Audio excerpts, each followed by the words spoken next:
And in some of the other ones, we're live here in Instagram. We're live here in Facebook and LinkedIn, trying to get to as many people as we can in the warm up for our event, which I'll tell you about in a second. But today I wanted to talk to you about three things about rooming house construction in particular that every investor needs to know. And it's important because, again, we've been preparing some of this material for an event that we have coming up in a couple of weeks, talking everything about rooming house investment, and particularly about how rooming houses can start building your portfolio in a way that very, very other few property assets can do, and certainly nothing in the residential space. Again, you're going to see a lot of information about that event coming up. You can go to our website now, and there'll be an event section. At the moment, I think there's a waiting list there where you can kind of register your name. But over the next few days, the full registration form, it's going to happen. It's a kick-ass event, if I can say it. It's going to be over 3 days, 3 separate sessions, so shorter sessions, sharp, full of content, trying to guide investors who really want to make a difference in their financial lives on how to invest in kind of property the right way, the high cash flow way, particularly around rooming houses. And because we've been preparing for that event, we've been preparing a whole bunch of content to kind of get us on the theme and get some basic knowledge out there to the people who follow us, because we believe that knowledge is the key to investments, particularly to this type of investment. So again, today we're going to be covering 3 things, although I'm well known for going off the rails a little bit, so who knows, might end up being more than 3 things. But we'll focus on 3 things about rooming house construction and how those things actually impact investment in this type of property, how they've impacted me. I'll share some war stories, some incredible ones, some really scary ones, but hopefully it'll entertain you a little bit on this kind of Friday night. The first thing we're going to talk about, and it's a question that we get asked a lot, is what's the difference between a rooming house and just a big house with lots of rooms? In fact, it's a topic that we've covered before in a whole bunch of conferences, talking to a whole bunch of investors, but somehow still seems to be a little bit of a myth, if I call it, right? A little bit of a misunderstanding, and that's particularly, we believe, because of the big history in the industry with what we call the traditional rooming house. Is the share house, if you like, the house with, where they've taken an old house and converted that into a rooming house by putting in extra walls and providing a service that is to different degrees of quality. And again, different degrees of quality will provide different degrees of results. We are actually of the view that purpose designed and purpose built rooming houses provide not only a much higher quality product for the people living in those houses, but ultimately provides a much better return for the investor and a much better result for everyone involved. However, there's a place for everything. We are known to do conversions as well. And very, very recently, a few of our clients have convinced us to kind of give them a hand on some of those kind of conversion projects to turn existing rooming houses with the right layout, with the right starting point into a property that can produce a much higher level of cash flow. However, because there's been so many conversions in the world, And there's been so many dodgy operators sometimes who just take a house, build, the cheapest possible set of modifications that they can do to actually create a rooming house, and then just kind of fill it in with tenants and try to squeeze in every single tenant for every single penny they can. What that tends to happen is that sometimes the product is not the right level of quality, so sometimes it's not even compliant to the right level, and more the government and the regulator is actually putting a focus on that. More and more, the authorities and the councils are cracking down on illegal rooming houses. And by the way, illegal rooming houses come in different shapes and forms, but that'll probably be a topic for another of these lives kind of later down the track between now and the event. So let's talk first about what are the differences between a rooming house done the right way and a house with lots of rooms. Taking an old house, putting a whole bunch of walls, and just building a 9-bedroom house or a 5-bedroom house or a 7-bedroom house. And there's a number of differences in a number of different areas. And I'll cover each of those into a little bit of detail here to illustrate and to educate a little bit of what it is. Because again, it's very, very important when you pick a builder to build your rooming house that they have the right level of experience, the right level of knowledge to be able to produce a property that is not only high quality, but that is also compliant. Because when you're not compliant, the level of liability can become a real headache for you. So the first thing that is different in a rooming house compared to a regular house is insulation. Normally, when a house gets built, a normal residential property gets built, the external walls of said property are insulated. And they're insulated for thermal efficiency. They're insulated to make sure that you are comfortable while you're inside this house, that the heat doesn't kind of come in during summer, and that the heat doesn't escape to the outside during winter. In a rooming house, and it's meant to officially be in every single rooming house, but more so in the type of rooming houses we build, which are kind of purpose designed, purposely built. Every single wall in the house is insulated. I guess that's technically not correct. Every single wall between rooms or between studios is insulated, and also between the rooms and the common areas, right? It's insulated. And that's done for a couple of reasons.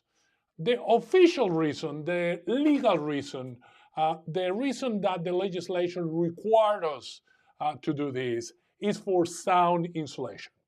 And that is to prevent someone in one of our studios or in one of our rooms to be heard or to hear what's happening next door, what's happening in the next studio, or what's happening in the next room, or even in the common areas to a degree.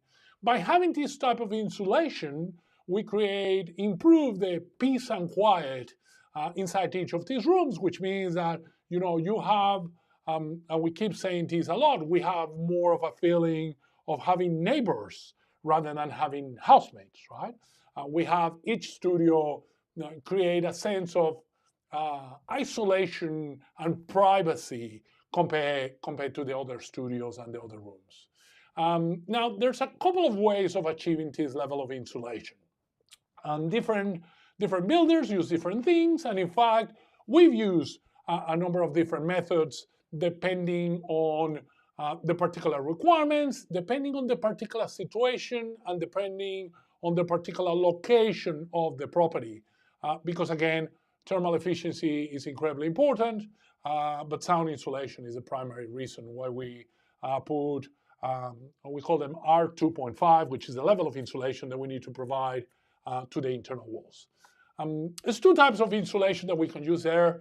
The first one is normal thermal insulation, similar to the ones we use in the external walls. That level of insulation has a number of advantages to it. It's easy to install. It's easy to remove if ever a wall needs to be repaired or remediated. It's also very, very affordable, which means that the construction cost of this particular property can be kept somewhat under control. The other way of using of providing insulation, and we've used this in a number of our properties. In fact, some of you will have seen in previous videos and previous live that are available in all these channels where you're seeing this, that we sometimes use the same type of insulation that you use between apartments. It's something called sound check, right? And it's effectively a thick plaster that gets built between the two frames of the internal walls. And by putting that plaster there, not only it provides sound insulation, which again is a primary requirement of it, but you also provide a degree of fire protection, right? Again, there's a lot less thermal effect on it, which means that those internal walls won't necessarily improve the thermal conditions of the house, but you have the added benefit of fire safety, and that's important because fire safety it's actually the second area, if you like, where houses or traditional houses and rooming houses are different. In a traditional house, the level of fire protection is limited. And what I mean by that is you do need to have some smoke detectors, and those smoke detectors need to be kind of workable. But largely, you need smoke detectors between the living areas and the sleeping areas.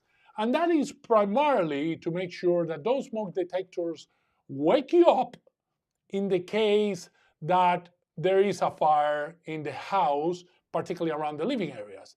But those fire systems, fire protection systems, that's those smoke detectors, are designed under the premise that everyone living in this house are effectively living together.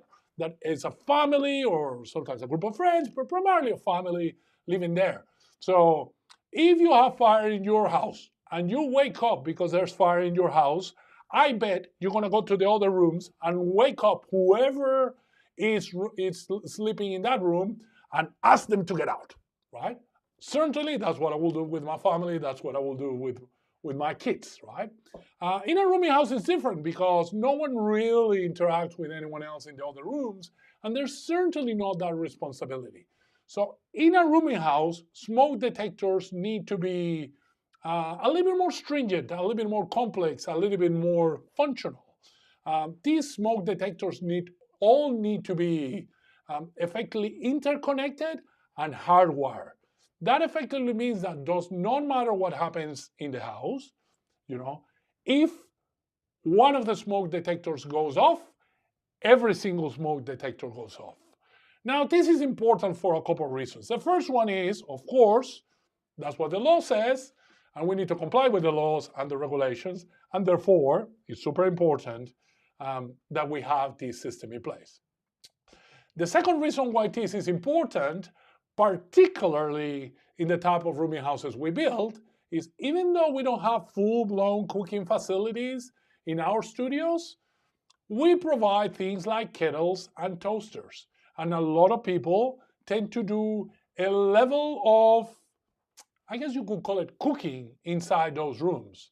And it's very, very important for fire protection that if one of those smoke detectors goes off, everyone knows that they need to get out of the house, right? That will do two things. That will not only get everyone safe and safely outside of the house, but it will also limit the damage that a potential fire can create because it'll bring assistance from some of the other neighbors. And God forbid that someone is in one of these studios with the door locked and fall asleep while a fire breaks in or breaks out. It'll wake up everybody so that way people can provide assistance.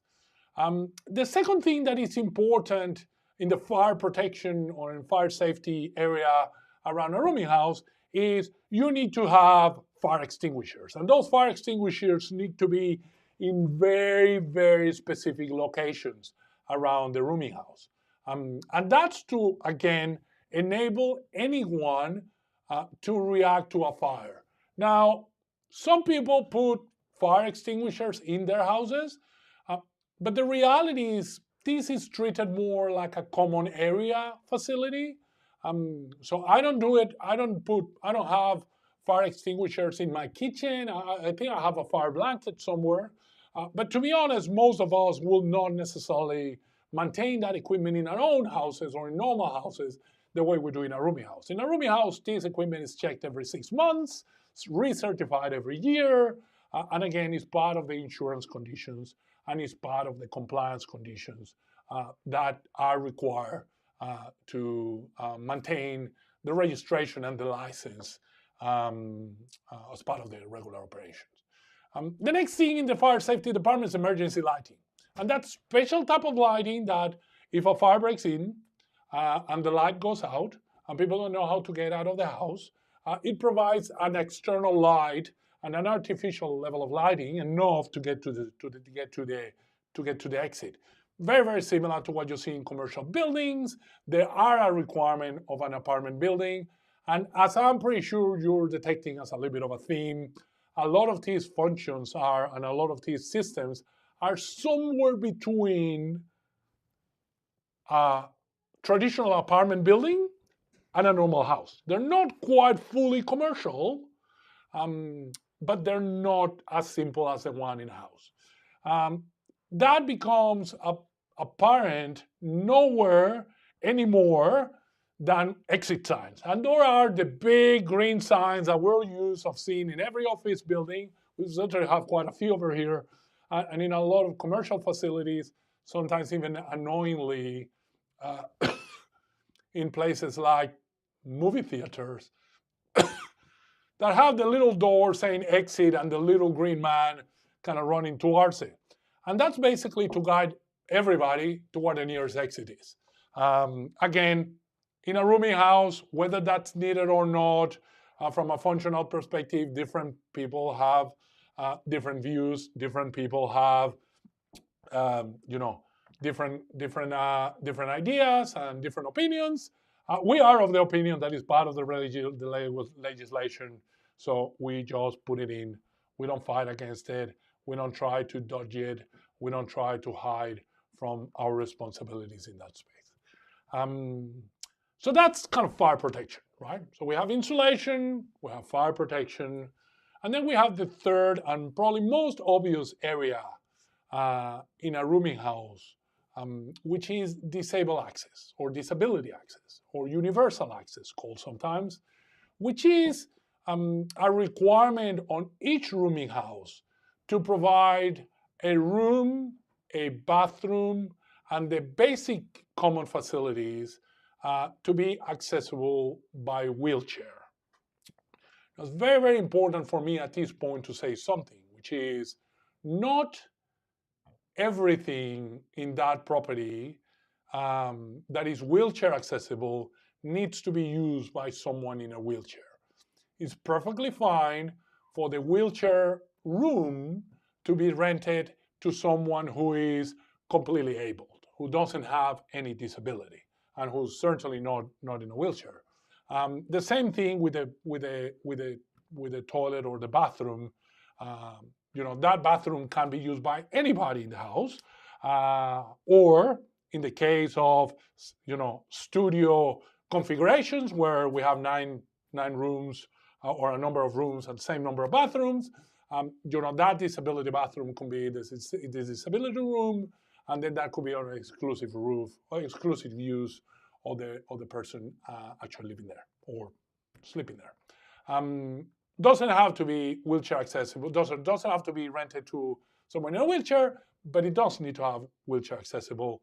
It's also important to say that that's not every single room and every single bathroom in the property.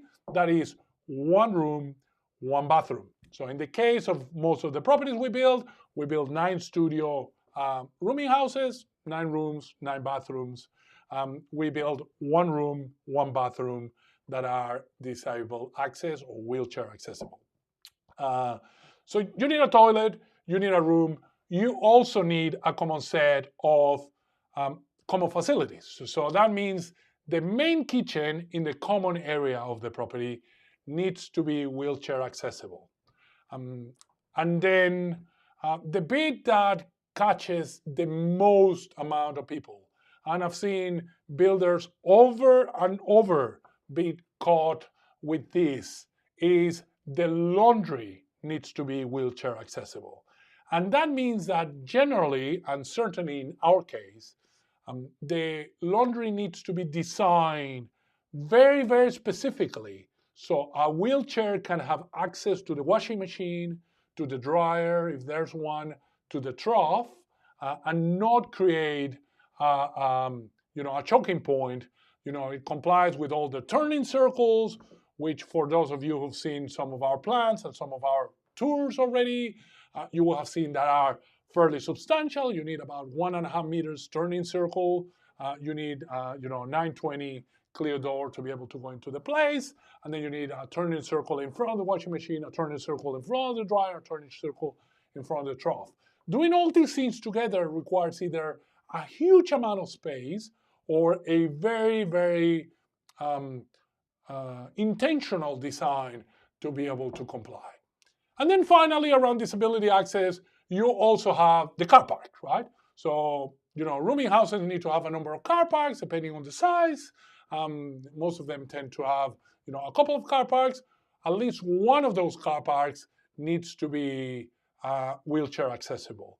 That means that you need to have the car park, standard car park, and then next to it, you need to have an empty space according to the standard that is, funny enough, the same size of another car park. That basically means that we don't really put 2 car parks, we put 3 car parks, one of those being blocked by a big steel boiler about that big, and then the other one has all the line markings and disability access. A lot of people ask me, can a normal car be parked there? Well, you need to remember, right? You are in private property. No one is going to come in and put you a fine because you're parking on a car spot that is marked as disability if it's your own space. So in the case of our properties, we don't have anybody in a wheelchair living in any of our properties, which means that disability car park can be redeployed to park a normal car there and become part of just the common set of facilities that everyone uses. Those are, I guess, 3 areas where houses and rooming houses radically different, and very, very, very important to bring those into account, because if the builder building the property does never build a rooming house or builds a rooming house together with kind of other types of properties, it's likely that some of the tradies and some of the people involved might not understand the difference between the two. And that's, again, where you end up not only with a non-compliant property, but you also end up with a whole bunch of the headaches that are incredibly hard to remediate after. And we'll talk a little bit about that in a couple of minutes as well. Second thing that I wanted to talk about, what's different and things around construction that every investor needs to know. It's about construction cost. And construction costs have been in the media for a zillion years now. The last 3 years have been a little bit crazy. We have had to deal with incredible disruptions in the supply chain that have created a whole bunch of things around construction costs and the prices of materials and things like that. But that's not quite what I want to talk to you today. I want to give you some tools on how to compare cost. And some of you will have seen me present in a couple of investor groups and a couple of conferences around construction costs. I'm a big, passionate person around making sure that you're able to compare apples to apples, because the cheapest product it's not always the better one. In fact, it often is not. But also, if you don't have the tools to be able to compare price in a meaningful way, you're just picking the cheap one because everyone can compare a number, but you don't know what you're getting for your money. And that's actually what happens with rooming houses. And in fact, I'm gonna go here to my butcher's paper a little bit to actually do some numbers, because most people think are familiar with cost per square meter. That's kind of the way we think when we think about houses. That's the way many people compare builders, even though I'm incredibly passionate about not doing that. In the case of rooming houses, it's incredibly dangerous. So I'm going to change my camera here to the camera on the piece of paper. And for you guys here in Instagram, I'm going to try to put you to a place where you can actually see what I'm writing, hopefully. No promises about understanding my writing.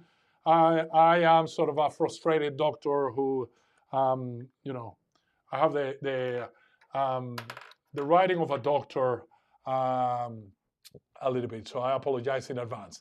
So again, let's talk about cost, right? So most people think about, sort of cost per square meter.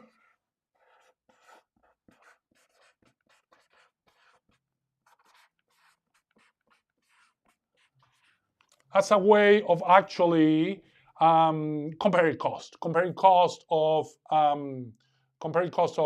properties, comparing cost of construction. And here's the risk, yeah? So in the average construction of a house today, it's probably somewhere around maybe 1,000, 1,500, probably about 1,500, a good quality build, cost per square meter. Of course, you guys have seen me say 1,000 times that depends on a number of different things, including what you're building, how you're building it, where you're building it, whether it's a lot of common space or whether there's a lot of kitchens or things like that. But let's do some numbers for a second about what a rooming house is, right? And I'm going to use a recent project as an example, just to give you a little bit of a sense. So, if we think about the typical construction cost in a typical rooming house, right?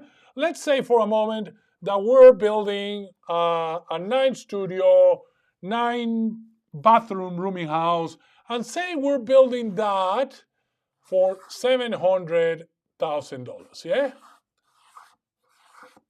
I hope everyone can see well. Comment below if you can't see, and I'm getting a feed with the comments here, so I'll be able to actually correct that. But I think we can kind of watch it okay if I'm looking at my monitor kind of correctly. So $700,000 will build today a 9-studio, 9-bathroom, 9-kitchenette kind of rooming house, right? Now this property is just shy of 300 square meters, but let's assume for a moment that we're building something that is 300 square meters, right? Right? Now, if I pull my old trusty calculator and calculate, how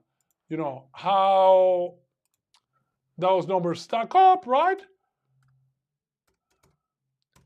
Then you'll see that we're assuming that a cost per square meter here is something like $2,333, right? So it's $2,333 per square meter. Now, you are probably thinking by now, Henry and most rooming house builders out there, they're ripping me off, right? How is it possible that you cannot build a rooming house like this for anything like this, right? It's 2333 is like, this is not luxury. This is not meant to be super high end. But the reality is that you're using the wrong measurement because you're starting with this number here. You are starting with 300 square meters. This area is artificially small, and it means that you're taking a number that is, in my view, pretty reasonable for the construction cost, and you're dividing in a tiny number. So anyone who knows anything about math will know that by doing that, you end up with a higher number. So instead of doing that, why don't we talk about a better way of doing math? And I'm going to tell you the way I learned from some of my colleagues in the United States who invest on effectively apartment buildings. And what they do over there is these big apartment complexes, and then they use that to then put them out for rent, kind of like the way we do here with things like rooming houses and things like that. They call it, in Europe they call it build to rent, which is a name that is slowly starting to pop here. In the United States, it's called multifamily, but the same principles still apply. They talk about a cost per unit or a cost per door, right? A cost per income. It's probably the best way to describe it, right? So if you do it that way, you still end up with, $700,000 for the construction. Construction cost is not going to get any, any cheaper than that, right? But if you go and now take this $700,000 and now you divide it on the number of incomes, on the number of studios, right? You have 9 different incomes here, or 9 different studios, right?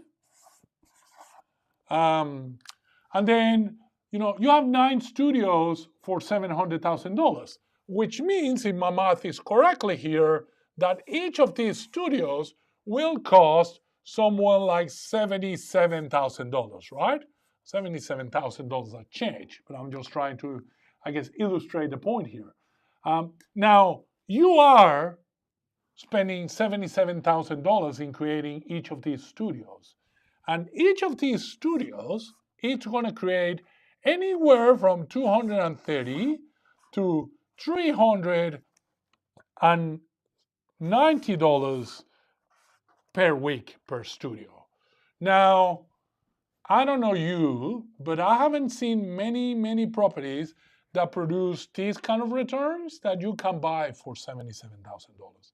In fact, I haven't seen many residential properties that you can buy for $77,000.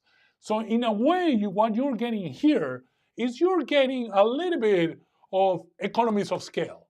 You're building this building that has 9 rentable spaces, that has 9 different incomes for a number that overall is much smaller, on a per unit capacity than it will be to build apartments or to build houses, or, to be honest, to build any other type of residential kind of real estate out there.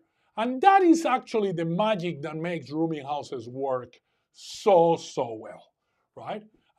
That's one of the things that we're going to explore more in the upcoming event, which again you'll see an invite coming out pretty shortly. But if you're interested now, go to our website, stonehorizon.com.au. There's an event section there. You can register for the waiting list today to make sure that you don't miss out on this free sort of 3-day event that we have starting later this month. Put your name on the waiting list. Make sure that you're there. Move heaven and earth to get this information that could change your life forever.